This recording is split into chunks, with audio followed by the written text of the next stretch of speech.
insiders, you know I always bring you the truth and the best guests. And today we are joined by world-renowned photographer Nicky Johnston. Nicky, welcome to the channel. Thank you. Nice to be on with you. Well, you have worked with everyone from Lindsay Lohan to Justin Bieber, and you are the perfect person to get information from regarding the disaster cover of Meghan Markle that she did for Harper's Bazaar. I just want to add it to the stage, and I want to get your initial reaction to this. Well, firstly, it's a massive, big yawn. She looks like a homeless person dressed in a £10,000 Balenciaga jacket. The expression, it's absolutely lifeless. And I don't really see what she's trying to achieve. It's look at me, look at me, look at me, look at me. If she'd have done a high-end fashion shoot and she looked incredible, because she's beautiful. I think she's got beautiful eyes and she's got a beautiful smile. There's not much behind the smile, but she has got a beautiful smile. Yeah. She would have had so much press from it, positive press, going, oh, Meghan looks incredible. Whereas all these sycophantic people going, oh, I can't believe she's done that. She looks amazing. She doesn't. That's a horrible picture. And it actually looks like a test shot. So before the shoot, there's always a few, shots done to test the lighting that aren't strong enough to use, but you kind of tweak the lighting. This looks like a throwaway shot. It's just the expression with the mouth half open. I think it's torturous. I think it's the worst thing she's ever done. And obviously, you've shot hundreds of celebrities. You have done more monthly magazine covers than anyone else I know. Can you talk the insiders through how the process works? Because we've seen yet again Meghan Markle directly copying Princess Diana and Victoria Beckham. And this isn't by mistake. Can you explain the process of these big production shoots? Yeah, because basically the editor or the art director will have spoken to her personally, gone to see her in wherever, New York or California, and will have shown them a load of tear sheets of the look they wanted to do. And Meghan, even if the editor didn't specifically say, we want to recreate the Diana shot, Meghan would know instantly as she was sitting on the floor wearing what she was wearing with her legs in that position, wearing a white shirt, she wouldn't have known exactly what she was recreating. I'm sorry, there's no way around that. She will have seen those pictures of Diana, and it's identical. It's exactly very similar lighting, very similar, if not the same, slightly softer on Diana. And look at the leg position, black trousers and a white top. It's actually becoming creepy now because this isn't the first time that she has copied Diana. There are so many examples of where she has really ripped off the outfits. And it's hilarious. It's just, oh my God. It's really, really it's just so scary that she's trying to recreate Princess Diana because no one ever could.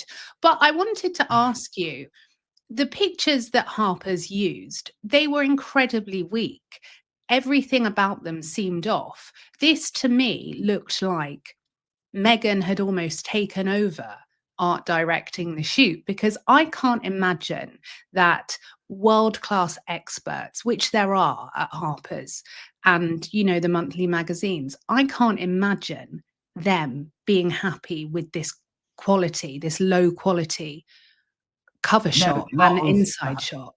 No, and not on such a high profile person. For example, this shot, this very low angle looking up, which is never flattering on anybody.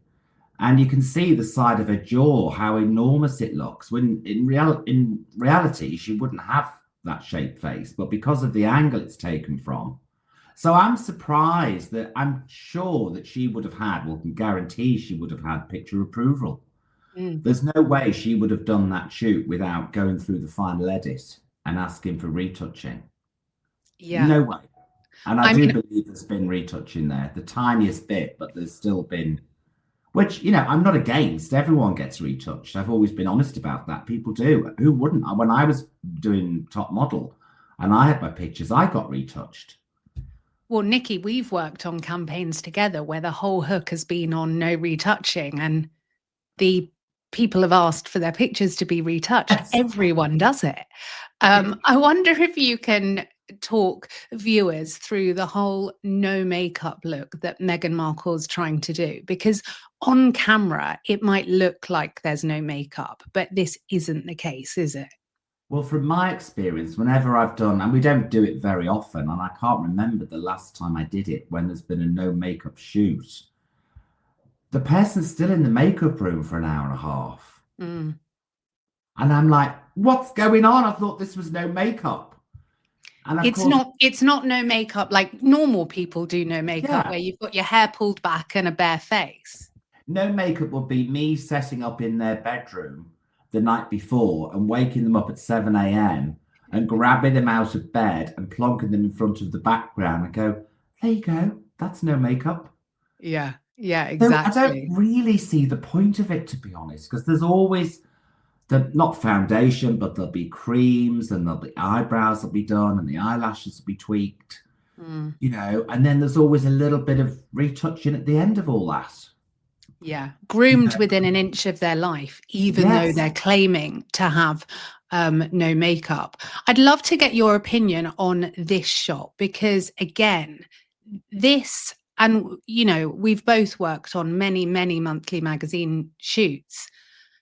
This looks to me like someone stood in as a test shot again. I cannot believe this made the final edit. What do you think on this I one? think the photographer's been set up to go and she's come in and someone's or joked about something and she's thinking, I'll start moving around before the stylist hasn't fixed the blouse. I mean, that's all. I don't know why that wasn't fixed in retouching. You see the blouse on the right hand side of the screen. I mean, that's annoying me. I know things don't always have to be perfect, but my eye goes to that crunch blouse rather than it does to her. Yeah. And it's just a bit too try-y for me. I think that's probably a test frame, and then she's approved that one and not the one they wanted to run with. Yeah, because also I think a lot of people don't understand how much power and control someone like Meghan Markle has on these shoots. You've frequently had to give celebrities, they're going through your monitor, aren't they? Saying delete, delete, delete, delete, change this, change that.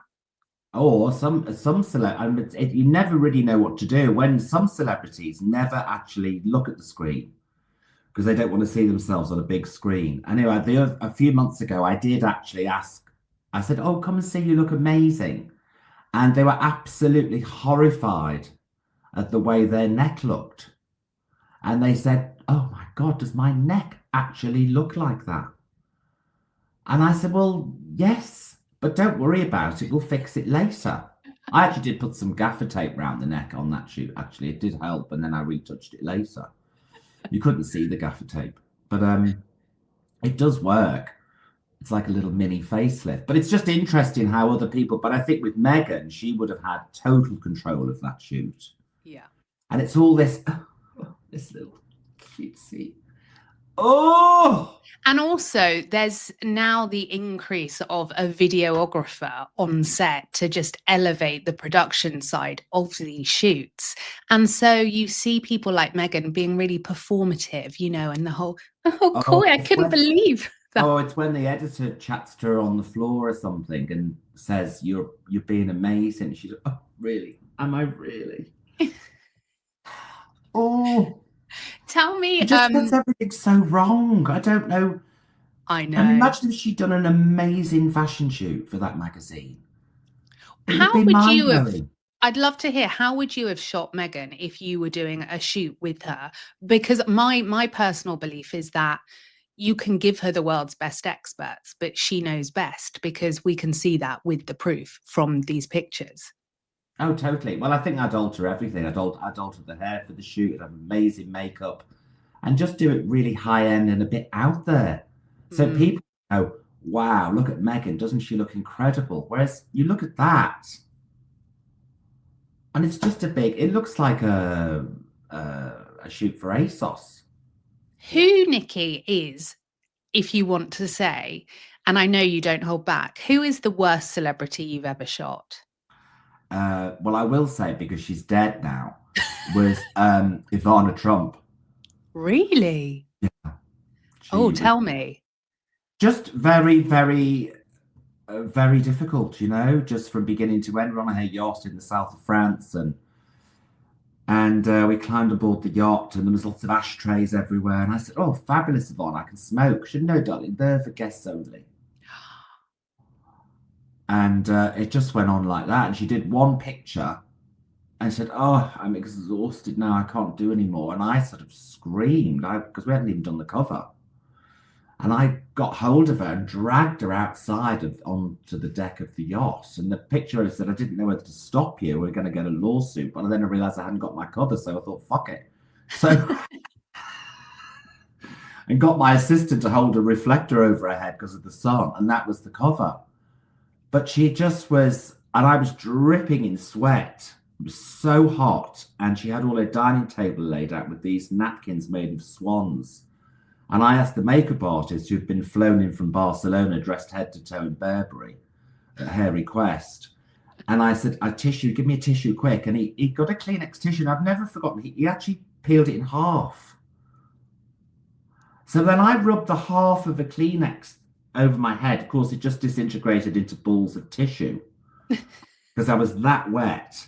So I just got my hand and got one of her napkins and went like that off her dining table and rubbed it all over my head right in front of her and threw it on the floor. And I was like, fuck you, Ivana. And I've never really recovered from that day. It was so awful. And then I said, right, I've got to go to a beach after this. I've got to go to a beach. Paid 100 quid to lie on a beach in Nice. And we were there 10 minutes and it pissed down with rain. I was like, oh, great. But this is why celebrities do love you, because you, in a world where people pander and in a world where people, just nod like dogs and say yes, you do go against the grain. And I've never worked with a celebrity that hasn't loved shooting with you because you say it as it is. But a lot of people around celebrities, especially photographers, they don't stand up to the celebrities, do they? You are a rare breed. I found that, sometimes not all stylists, and I work with some amazing stylists, but sometimes, they'll want to put a celebrity in a particular dress or something, and they'll come out the dressing room to show me. And it's just horrific. And I'll go, there's no way on this earth you're wearing that. And the stylist will go, oh, well, she looks amazing. I said, she looks horrific. So, and I think they appreciate that honesty, because if that was in a magazine, they'd blame me for making them look fat. Mm. They wouldn't go, oh, it's the stylist. So I think from that happened years ago, and I just thought, no, from now on, if something is not working, I'm just going to say, this is not working. It's not a good shape on you, because not everyone's different shapes and looks. That's what makes me think on this, just taking, my experience into account. All of this shoot doesn't add up to me, because Harper's is a magazine that really puts money behind their shoots. It's a very expensive production doing a monthly shoot. Yeah. And the very fact that this was their cover, it leads me to think, okay, Meghan must have stepped in and taken over on the art direction and the styling, because that outfit, it doesn't correlate with that hair and makeup, and the whole frame and lighting is off. That should be, well, tell me what you think, Nikki, but I would say it should be much more brightly lit. Well, I mean, people do darker covers, and of course, Harper's and those big glossies can do things like that because the print quality is good. Magazines not as glossy as that can't, because then when they're printed on lower quality paper, they look terrible. It just doesn't have any appeal, does it? It just really doesn't have any appeal. And what does meets her moment mean?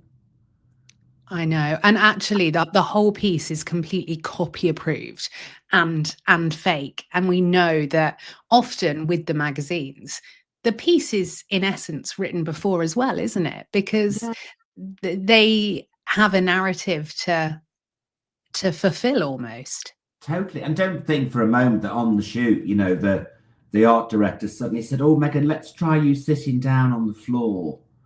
You know, oh yeah, against this wall, this looks really nice." You know, if they were trying to set her up, she's not going to fall for that. She knew exactly what she was doing. Yeah. She knows that picture, and she will have seen every single frame that came up, and she would have gone through the shoot. They would have sent her all the low res, and she would have chosen the images. Yeah. And all of these, you know, for example, to set up an image like that, it's different lighting. So before, well, it would have been agreed months in advance, but setting up that shot, it's not quick, is it? To set up the lighting and the frames and tweak the hair and makeup and the styling, it's not as quick as it all looks. Well, I mean, that particular shot, the whole shoot is very simple lighting. It's just one light, basically. So that is quite simple on that. But it's copied so much that it's so deliberate. And I don't know why she aspires to be Diana. She'll never be Diana. You know, not after that interview with Oprah. Awful. Where they completely trashed the royal family. Why would you... And I'm always suspicious of people who fall out with too many people. I've had a couple of friends like that, you know, and when you first meet them and you say, "I don't speak to my mum, and I don't speak to my sister, and I don't speak to so-and-so, and I don't, and she's horrible." It's only when you see a little bit of that come towards you, you think, "Oh, hold on a minute here. There's something wrong here with this person." You don't fall out with this many people. You just don't. Yeah. Absolutely. You know, relationship with their father, and you know, and the amount of press agents that she's gone through and PAs. I mean, there's a different one every month. I think 10 PRs. So you imagine how controlling she must be. And this is such a good point to make, Nicky, because day in, day out, you're shooting with celebrities and their teams. And I always say you can tell a lot by a celebrity, by their team and how long the team have been with them. Yeah. And you'll see some people like Davina McCall, who have had the same manager and PR for years. But then you'll see other people who seem to churn through them. And that's always a massive alarm bell, isn't it? Oh, totally. Because you think, what? They've actually launched your career. And suddenly you're dumping them. I mean, there's some horror stories, you know, of people, the way they've been dumped and the things they've said to PRs, but she goes through them like more than anybody I've ever met. Yeah. I get it. You have a complete change of plan, maybe from radio, and you want to go into television, and that PR doesn't do television PR. I get that switch. But when you're staying in television and you've been with this PR who actually launched you from nothing, and then suddenly they're just dumped like that, I find that, you think, hold on a minute, there's something not right there. Or you'll see a little look from the celeb to, I don't know, say the stylist, their best friend, and I'll say, "Oh, we're going to shoot on a red background today," or whatever, just to be. And you'll see a little glint of the eye. It's a millisecond. I never miss it. Ever. It's like that. Just to their best friend in the studio. And they're thinking, "Oh, like hell are we shooting on a red background? And like hell am I wearing red?" So you know instantly, and they go off to have hair and makeup stuff, and I'll say to the magazine editor, "She won't be wearing red." I mean, it's just an example, but you know, that doesn't happen that often. But so I can imagine with Meghan, when those frames were coming up, she's probably doing that little glance to her PR who's literally standing next to the screen. "No, we don't like that one. No, the arms, no." And she might be, and I'm sure Meghan at one point will want to do a scream, "What the fuck? I don't like any of these positions." It's so hard as well, side eye on shoots when you're trying to do your job and you are the photographer and you are the expert that has done this for decades, and then you have a celebrity like Meghan that comes in and suddenly thinks they're the expert. Oh yes, I had it.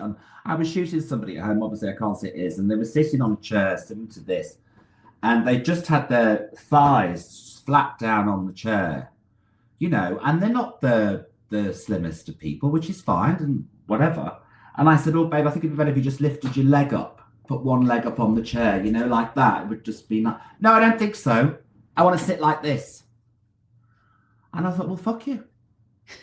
And we got to the end of it because she was so horrible in the way she'd said it. You know, I think we'll just try one frame like you suggested. And that I wanted to say, I'm not here to make you look bad. We're all here to make you look as good as we possibly can. Mm. We're not into making you look uncomfortable or big or whatever your problem is you have in your own mind. We want you to look fabulous. But it was just interesting. She was so snappy with it and so nasty with the tone. You know, that's somebody just not taking advice. And of course, the one they used was the one with her leg up, because she obviously chose that frame because she had approval. And you just think, oh, I don't know everything, but I know when someone sitting in a chair doesn't look great. So just listen to the person who's looking at you. It's like looking in a mirror. Over 52% of you are not subscribed, but still enjoying my videos. Thank you. Please subscribe. Otherwise, YouTube will fail to send my videos to you, and you will miss out on all of my free and exclusive content. Remember, I will always keep my content and the truth free for you.